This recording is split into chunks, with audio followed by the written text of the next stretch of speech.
Па денешното рочиште беше одложено поради болест, отворено боледување на обвинетиот Горан Груевски.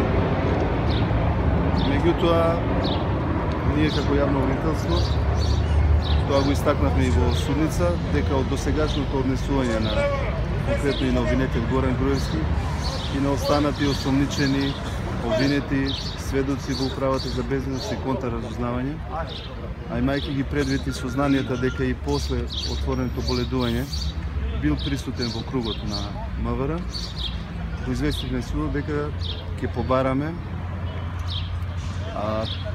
проверка на болеста на обвинетиот Горан Груевски и неговата оправдана спреченост за присуство на денешното рочиште. Да, од страна на министерот за внатрешни работи извршена е декласификација на поголем број од доказите кои што беа доставени од страна на ова јавно обвинителство. Меѓутоа не е извршена декласификација само на деловодниците во кои што се запишани и евидентирани тие докази кои што содржат класифицирани информации. Меѓутоа сметам дека и од произнесувањето на судијата дека тоа нема да биде пречка за отпочнување на главната расправа.